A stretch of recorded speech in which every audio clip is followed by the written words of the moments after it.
امریکہ کے ایران پر حملوں کا سلسلہ جاری ہے۔ امریکی سینٹ کام کا کہنا ہے کہ آبنائے ہرمز میں ایران کے کنٹرول کو کمزور کرنے کے لیے کارروائیاں کی جا رہی ہیں۔ امریکی فورسز نے ایران پر مسلسل 11ویں روز حملے مکمل کرنے کا اعلان کر دیا۔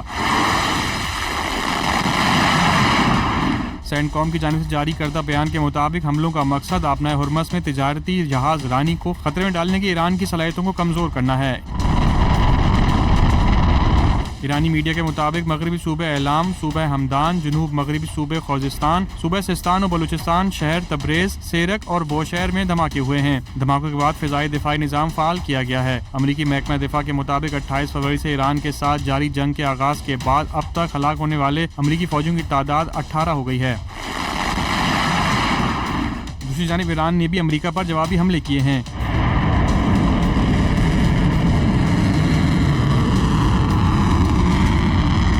ایرانی فوج نے کویت کے مغربی علاقے میں واقع امریکی فوجی اڈے کیمپ دوحہ میں السلام بیس کے قریب ریڈار کمپلیکس اور بویان میں ریڈار سسٹم کو نشانہ بنایا۔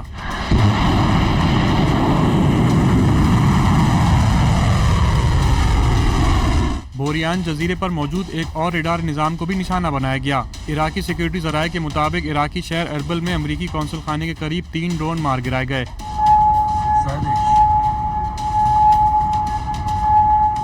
اربل کے ایئرپورٹ پر پروازیں عارضی طور پر روک دی گئیں۔ خاتم الانبیاء بریگیڈ نے خبردار کیا کہ اگر ایرانی جوہری تنصیبات کو نشانہ بنایا گیا تو اس کے نتیجے میں خطے میں کشیدگی مزید بڑھ سکتی ہے۔ بریگیڈ کے مطابق ایسی کسی بھی کارروائی کی صورت میں امریکہ اور اس کے اتحادیوں کے مفادات کو ہدف بنایا جا سکتا ہے۔ کویت نے دعویٰ کیا کہ ایران کی جانب سے کیے گئے حملوں میں ملک کے ایک ڈی سیلینیشن پلانٹ اور بجلی گھر کو نشانہ بنایا گیا، جس کے نتیجے میں اہم تنصیبات متاثر ہوئیں۔